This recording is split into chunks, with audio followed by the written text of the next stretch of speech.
live. What's going on, Duke fans? It's Jack and JD. It is well past midnight here on the East Coast. Well, it's actually 1:15 in the morning. It's 1:15 in the morning. So we may be a little tired and we may be talking just a little bit soft here. Yes, we've got some sleeping people in the house, so trying to keep the volume down.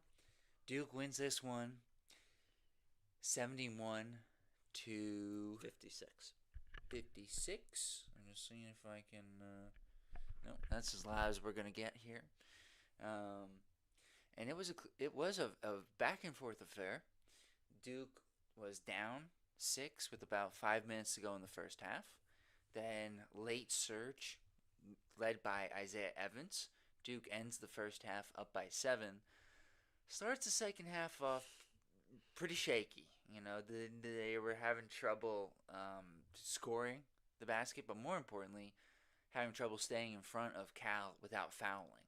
Cal was in the bonus 5 minutes into the second half. Which was not a good thing given how good a free throw shooting team Cal. We thought that could be a problem if it turned out to be a close game down the stretch. Yes, and It didn't. it didn't, and there's one big reason why. Cam Boozer. Cam Boozer had an awesome second half performance in this one. To me, it started to roll for him with his rebounding.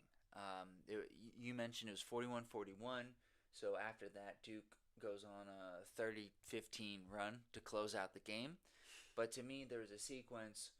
I forgot who it was who was at the free throw line, or whether it may have been Dame or Nick, but they came back and they had a 1-and-1. Missed, I think it was Dame. Missed the front end. Cam gets the rebound. We end up with another shot. Cam gets the offensive rebound. We get a third opportunity.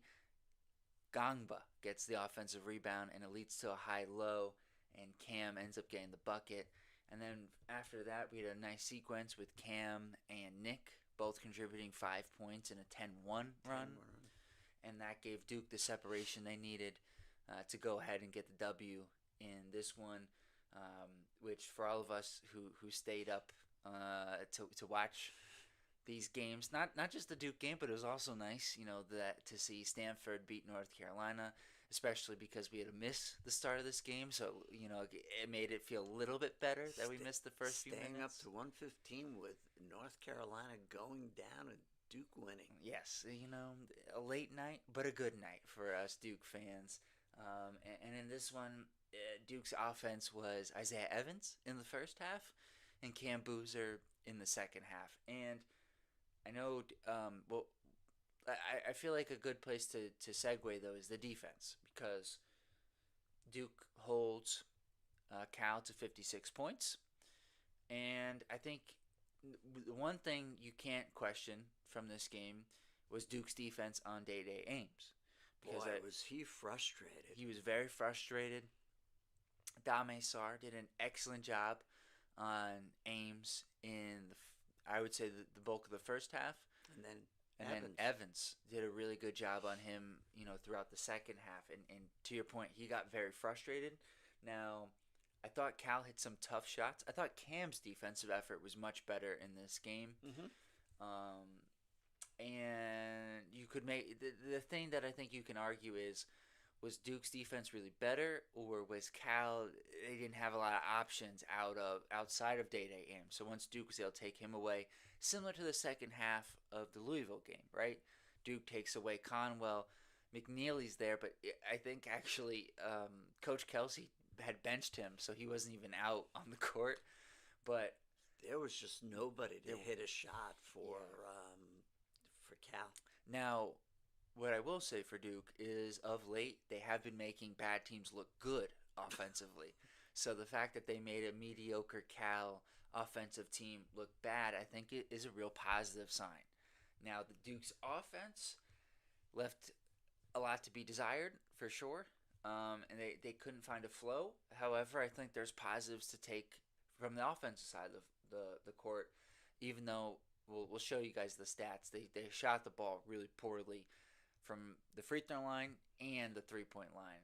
But what I will say positively, They had 4 turnovers in the first 5 minutes of this one, and then after that, Duke finished with 10 turnovers. They had 6 turnovers in the remaining 35 minutes. Just a much, and that was something I pointed out in the preview. They've been turning the ball over a lot more in this stretch. A much more secure game from them in terms of not turning the ball over.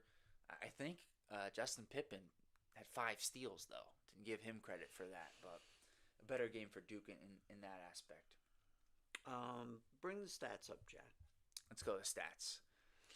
Because the one thing that I'm going to jump all over in the beginning is, yes, we won by 15, but we shot 8 for 17 from the free throw line in a game that we were very worried about because it was at about the 15-30 minute mark, 15 minutes, 30 seconds, it was tied 41 all. And we were thinking, what happens if this game comes down to free throws? Because Stanford is one of the best free throw shooting teams in the country, and Duke was just back to the worse than their old ways. They shot I think that this was the worst of the season. 47%. Yeah. In a team that's capable of shooting 23 to 25. I mean, maybe they're out on the West Coast. Maybe. Who Well, I think that in and of itself is why us Duke fans have been at times frustrated with a team that's 16-1. And it's not because they're not beating their opponents by 20 points a game. It's because from game to game, the consistency of this team has just not been there. And most games they don't shoot the ball well from the free throw line, so I guess that has been relatively consistent. But they did have a couple of nice free throw shooting games. Now, the defense had been not good, to be frank, but in this game it was better. I do think the last two games and a half, because the first half of Louisville was dreadful, there have been positive signs. Has there been a full 40 minutes? Not even close. But have there been positive signs? Yeah, I think there have been some positive signs. And in this game, Duke's led by 21 points and 13 rebounds by Cam Boozer. And I think he was somewhere around 6 and 5 pretty early into the second half. He really got it going as this game went on. And then Evans carried Duke in the first half. I know if you look at the numbers at the end of the game, he did not shoot the ball well in terms of efficiency standpoint. But without his shooting in the first half, Duke's probably down a couple of points at the half. So he was really essential in this one, just in terms of his aggressiveness offensively. If there's another stat that really jumps out at you, that they attempted 62 shots, shot 45% for the game, but just slightly more than half of them were from three-point range, where they shot 7 of 32, or 22%. Wow. Yeah, I mean, Evans did. He forced some. He did force some, especially in the second half. But I'm not. I can't even be really upset with him because he was aggressive. And look, on this Duke team, he's the only guy when either line, the 3-point line, the free throw line, when they go to shoot the ball, I feel very confident it's going in. Everyone else, I'm a little hesitant as to whether or not the shot's going to go down. So I want him to be aggressive. Agreed, but even Evans was 1 for 3 from the free throw line, which is really unusual.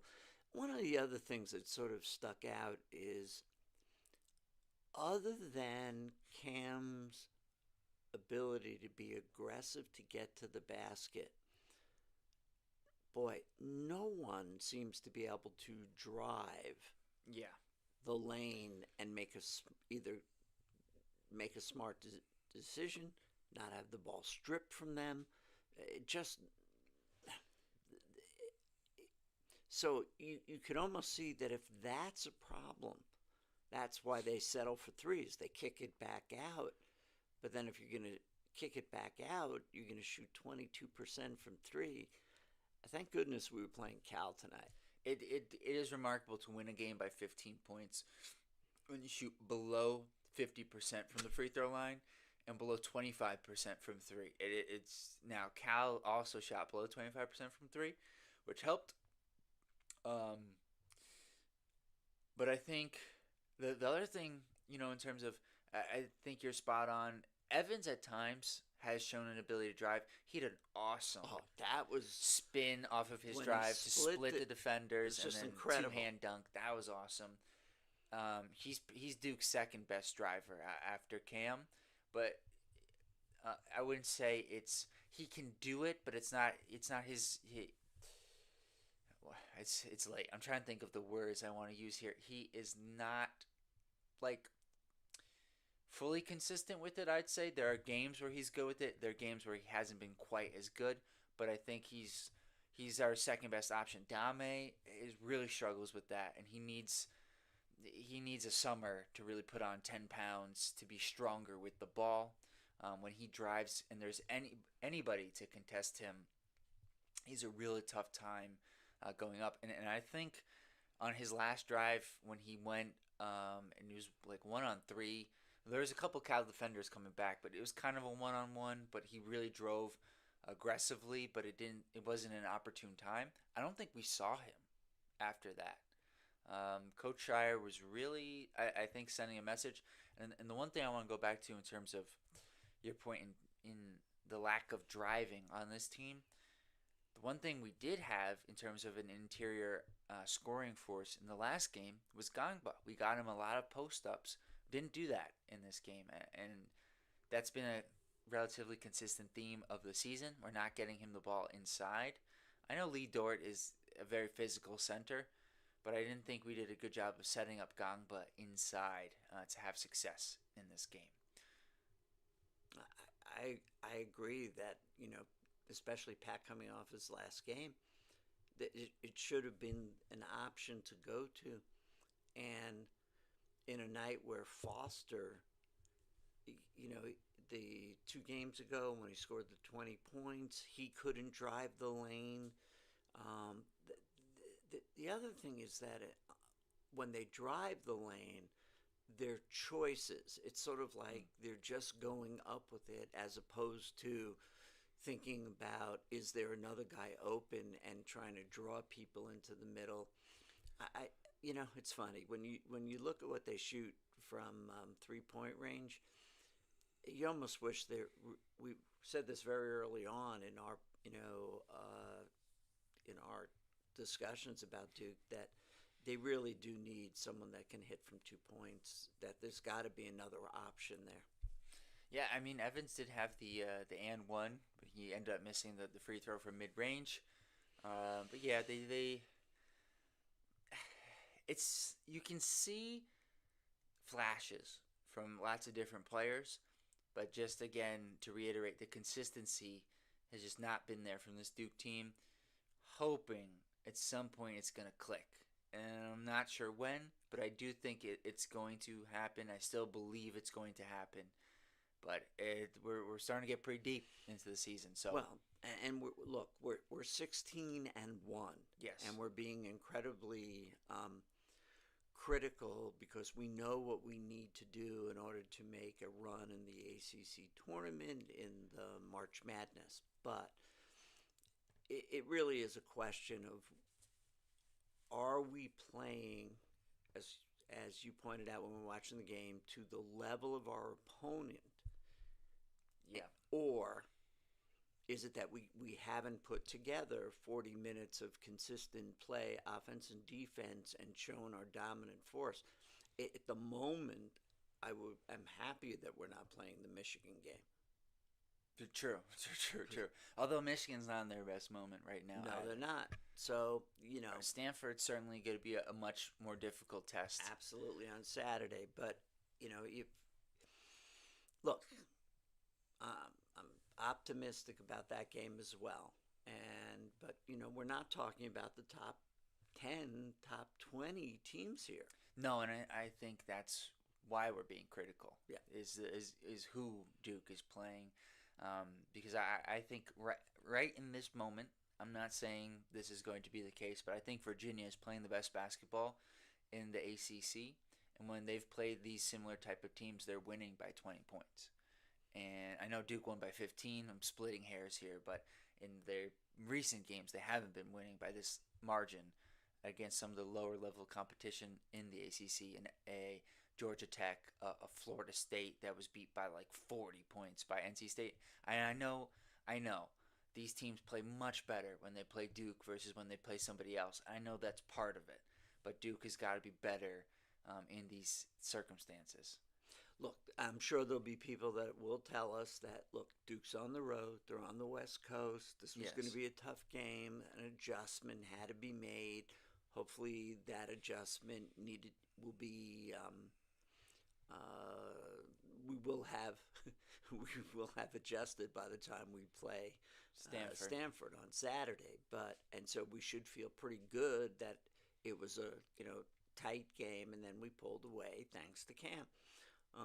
And it's a theme of this team that we're going to do as much as we need to win.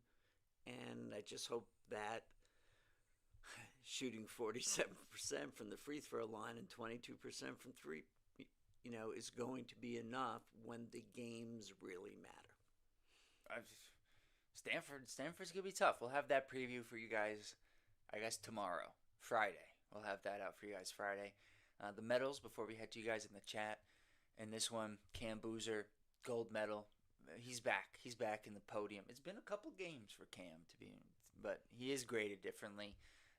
Evans, silver medal. I think that was very clear from this game. That was our 1-2 punch in this one. And then for me, the bronze is the California boy himself, Nicholas Hamenia. Returning to California. He had a nice offensive game in this one, 10 points, 4 rebounds. I thought he looked more like the Hamenia. The past couple of games, he's starting to look like the Hamenia we saw, in the Michigan State game, in the Arkansas game. I'm liking what I'm seeing from Hamenia, and that's kind of what I was alluding to before in terms of we're starting to see more flashes of positive play from this Duke team. All right. Let's go to the chat. Well, we're impressed. All right. Shout out to all you guys who stayed up as well to watch this game. Macaroni Daddy says Duke winning and UNC losing made staying up worth it. Great defense in the second half. This team just knows how to figure it out. And you know what, Macaroni Daddy? It's a great point. For as much as we harp on some of the negatives, each game they've just figured out a way to win, and that's a big positive. So I agree.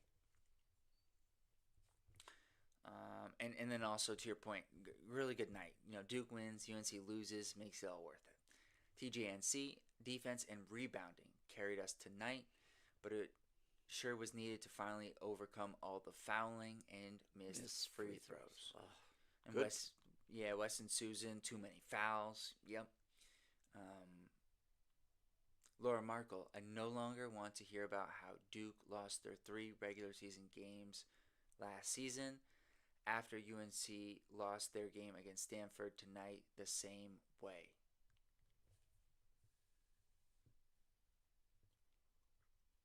I no longer want to hear about how Duke lost their 3 regular season games last season. They're all close losses. Okay. Okay. And then UNC goes on to lose. Okay. No, it was close loss. Yeah. Okay. Wes and Susan, Showtime Slim carries us first half. Yep. Blue Devil 89, shout out to Talking Ball from a fellow upstate New York Duke fan. Shout out to you, Blue Devil 89. Happy for the W, but slow starts and free throws are still a serious concern for me. Go Duke. Yeah. We agree. Yeah. In the end, go Duke. Yeah, sorry, Musashi. We're just the best we're going to be able to get right now. You can maybe pull that a little closer. Star was in the building tonight. Wes and Susan, we got to get better with the free throws. Dame Star did a great job on day-to-day aims. And I felt like his energy was really good. The first half, he was making good decisions. And the second half, after he airballed that three, it seemed like he lost some confidence there. Um, TGNC, no ranked on ranked matchups tonight. It was like the first round of the NCAAs when the whole goal is to survive and advance. Vanderbilt and UNC didn't make it, and SMU gave us the buzzer stunner. And not just SMU, there was also Kentucky, unfortunately, For and us Duke fans. yes, and there was another SEC game as well. That was a buzzer beater. Crazy night of college games.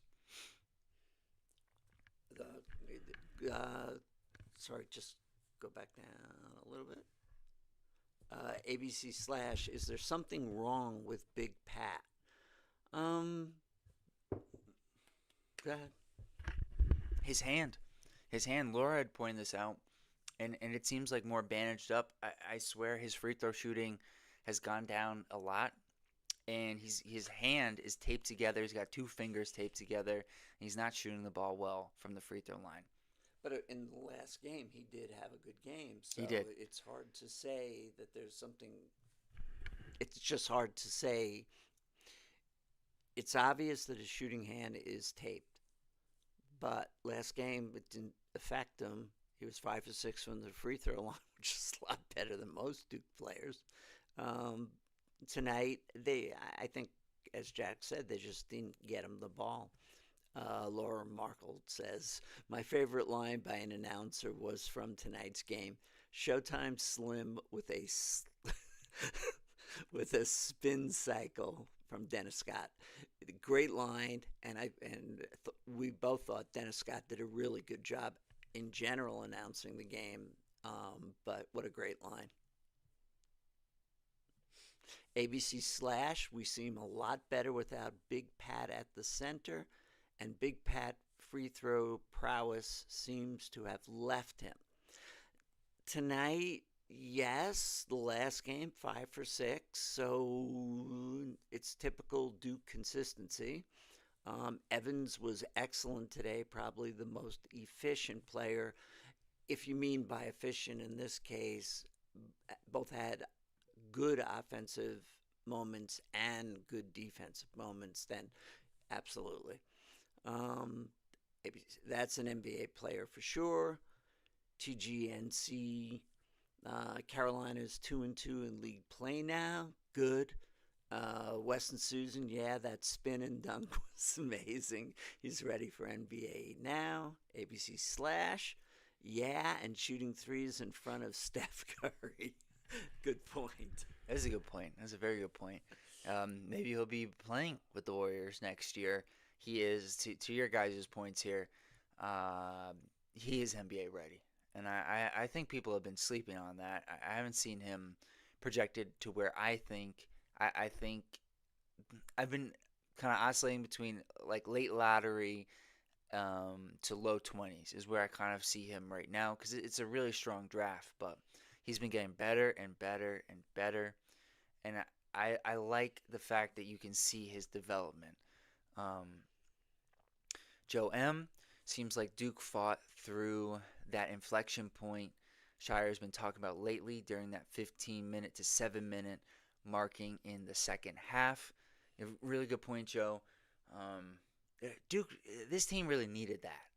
They really needed that. Like that was a real big moment. Now, they had that moment in the Louisville game, and it didn't carry over to the SMU game. What that game start? 11-0. The SMU. And we didn't get to watch the beginning of. We didn't get to watch the beginning of this game, but it started off with at least a 3 by Cal. Yeah. It was 3-0. I mean, it was we were down 7-5. 7-5. It was better. But yeah, Joe, it's a very good point. ACB slash says Evan looks like the best Duke prospect for the NBA. I would draft Evans ahead of Boozer. I know Boozer is going to be drafted in the top 5. Evans' game translates easily to the next level. Um, well, I agree with Evans' game translating easily to the next level. I'm not sure I'm with you on he's a better prospect than Boozer, but I certainly do think there are some questions with how Boozer's game, more so on the defensive end of the court, will translate. Somewhat on the offensive end, whereas Evans, it's clear to see his role. But with Boozer, I think some people are projecting him, as a number 1 or number 2 option. Evans seems to be more like a secondary role at the next level. But he could be more than that. He certainly could be. Laura saying Big Pat's free throws have been off since he had his fingers wrapped. At the beginning of the season, he was making them. Yep, that's it's funny you say that, Laura, because I was thinking of you when we were just talking about that. Joe M. For a team having 2 of the best big men, I wish we played inside a bit more. That second half run started when Nick started going to the paint. Yeah, to your point earlier, JD, Well, more than half of our shots coming from 3.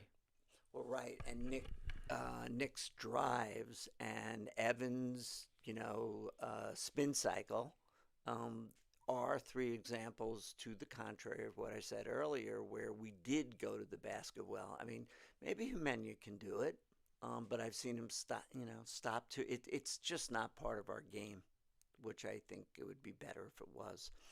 Um, Jeremy Farrell, Duke did real good, and Evans was excellent, but the team still needs to do work on those free throws.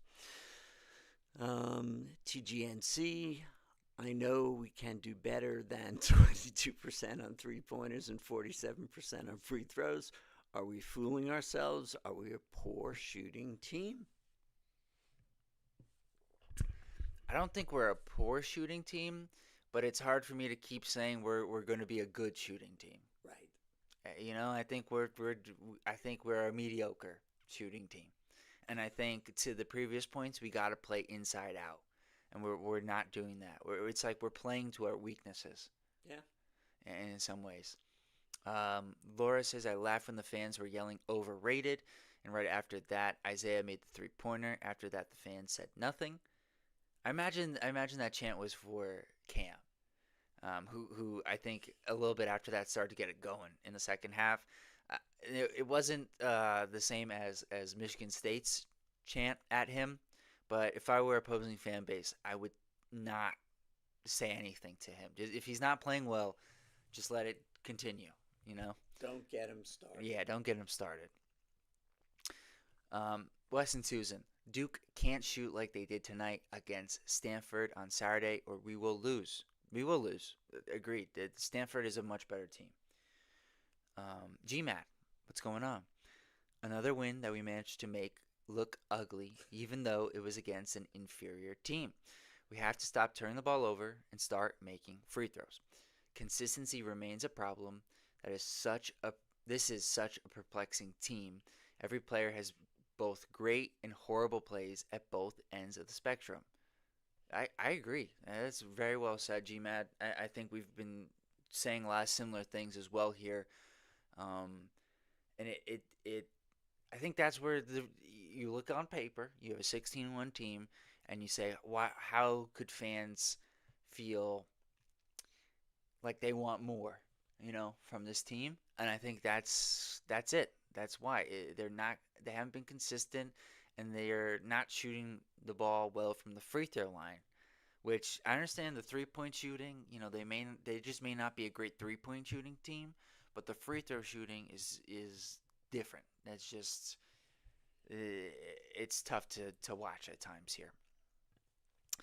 TGNC says, I agree that the Stanford game is very losable.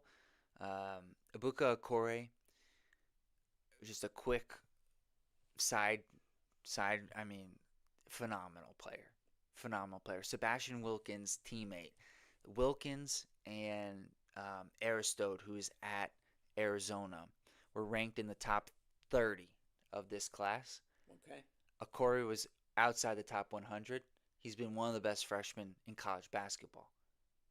And he put up 35 points tonight against North Carolina, and he had no problem scoring over Caleb Wilson, Duke is going to have their hands full with him on Saturday.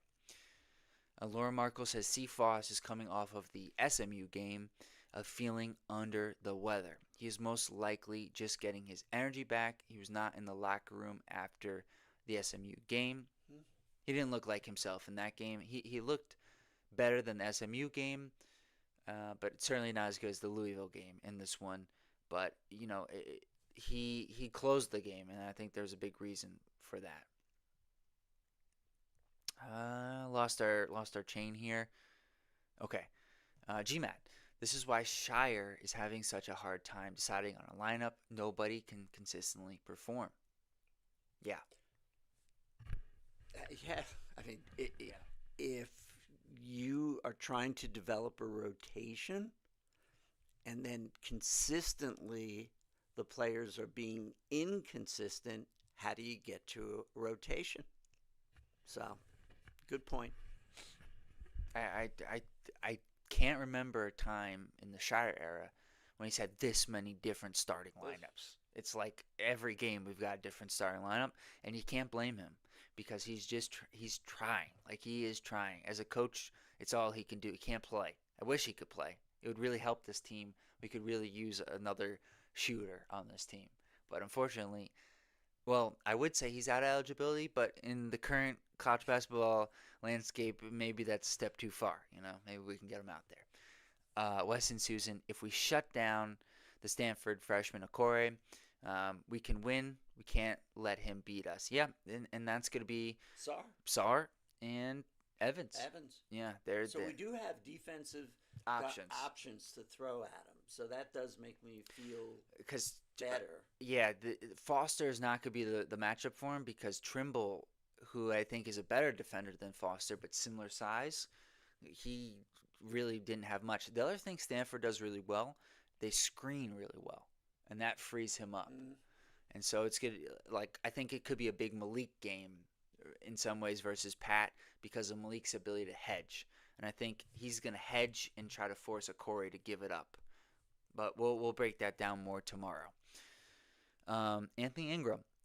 Sar is not an NBA player at this time, in my honest opinion. He needs to stay another year along with Caden. Gangba would be better served to stay another year. No impact in the NBA. I think we certainly agree on Sar. Sar's got to get some muscle on him. That body is not ready for the NBA. Caden, definitely. And Gangba, it'll be tempting. It'll probably be when the NBA does their evaluation and gives him a pretty good idea of where he is in the draft. But the one thing I will say with Dame, I agree. I don't think he's ready. I think it would be really beneficial for him to come back. But because of his size at 6'8", because of his ability to defend and knock down the corner three, that he may get a promise of a top 20 pick when he goes through the evaluations because he's going to go through it. And he may go, but I think it'd be more beneficial for him to come back. It's just incredible, though, with Dame. When we were going through where he takes his three from and the difference in the percentage, he's getting wide open threes from the elbows, and he can't hit it. It's just uncanny. Yeah, well, I got to put up that stat on Twitter. It is crazy. All right. Joe M., even if you took away the big men 3-point attempts away, the team shot 25% from three. Just ugly. Lawrence Freeman. What's going on, Lawrence? Dame has got to get the ball up to his chin at least on his drives to the bucket. He keeps it on his hip. He is constantly getting it stripped, stolen, or tied up completely. Very, very good analysis. And you actually gave him something he can improve upon, whereas we just sit here and say he's got to get stronger. So, Lawrence, that's why we appreciate you joining us. And a very good point. TGNC. Duke's driving game and post-up game is easily the most lacking of any top 25 team. I know we run a different kind of offense, and maybe that's the reason why Shire runs it. Yeah, I think it is because we just don't have the guys to drive. We have a couple of guys who can post up, but we don't get them the ball in the post. We just don't have a lot of guys who can drive. GMAD. Um, a bad early three is about the same as a turnover. Good point.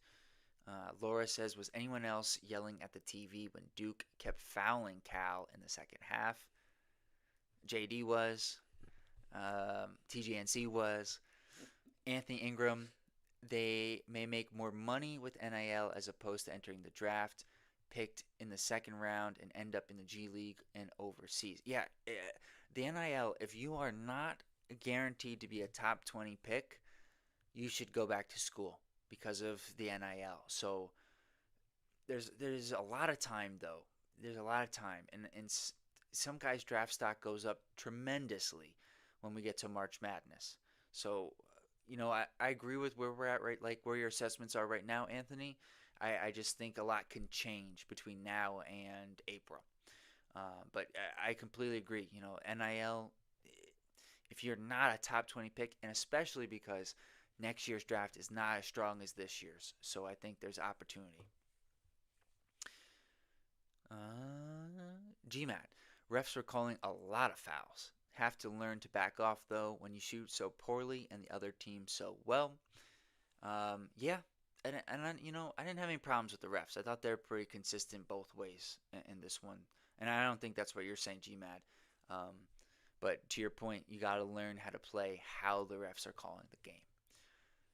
Especially when the other team as you said, shoots the ball well from the free throw line and you don't. Joe M. I agree that Nick deserves the bronze, and we wouldn't have won without him. Part of me feels like he hasn't tricked anyone with his pump fake, though.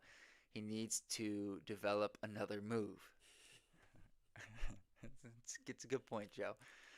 I think part of it is he hasn't shot the ball well, so there's not the threat of the closeout. You're not closing out really strong.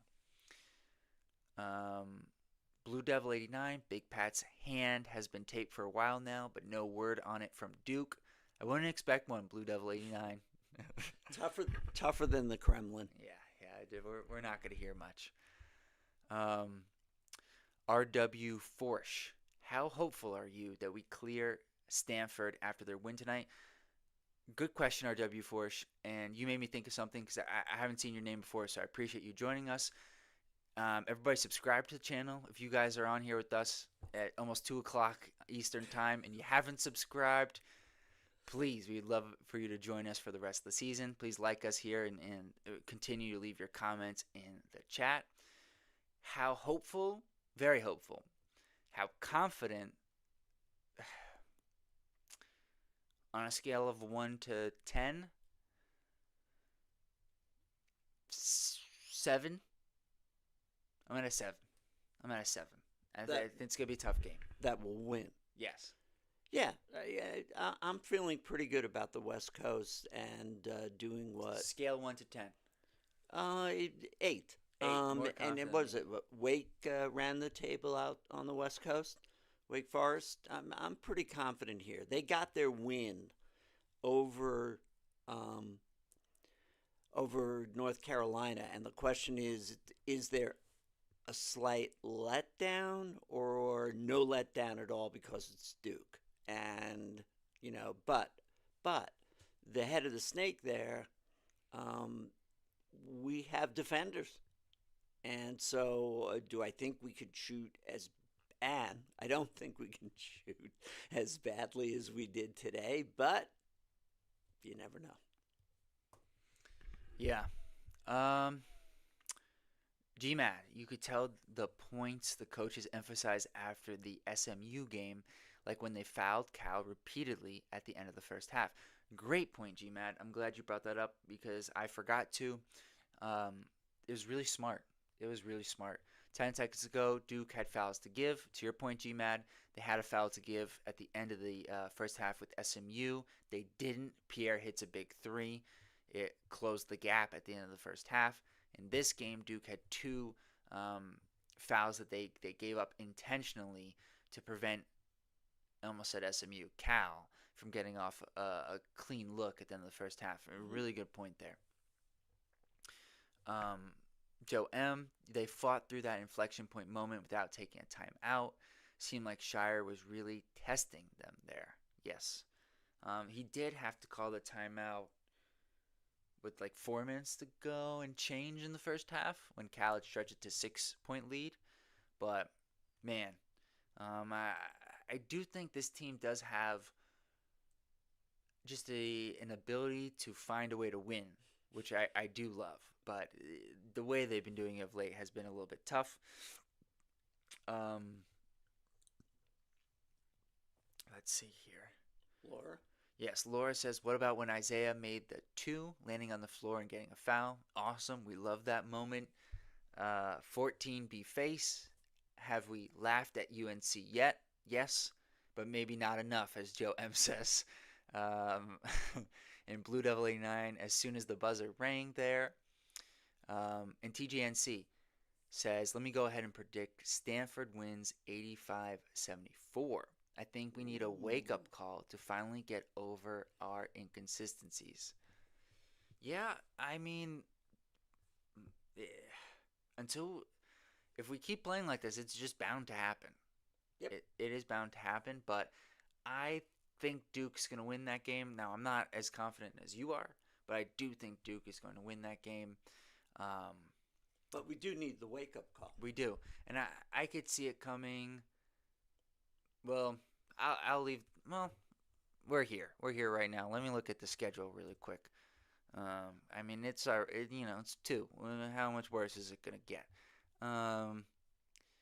Let's see. It's Stanford, Wake Forest, Louisville. I thought, but they're in a rough shape. I think I've got this the Virginia Tech game circled. They almost beat SMU without a half-court buzzer beater by Boopy.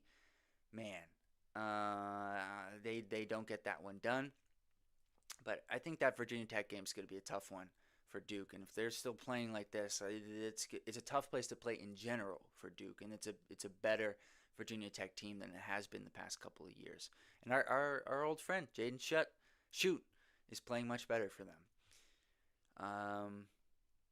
Where are we? Okay, Laura Markle.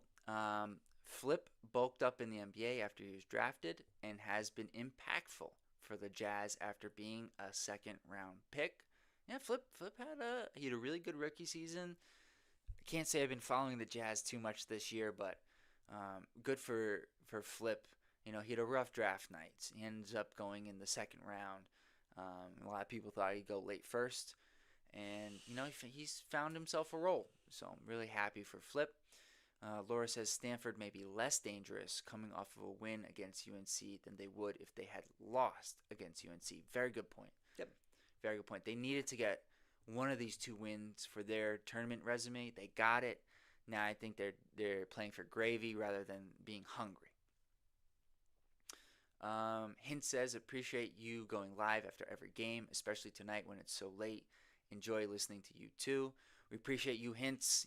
I know you've been with us, for both years that we've been doing it. So thank you, for joining us. And Joe M, late night episode, ACC After Dark, is well after dark. Yeah, that's a good one. That's a good one, Joe. Hopefully there aren't too many more of these, but if there are, we'll be here.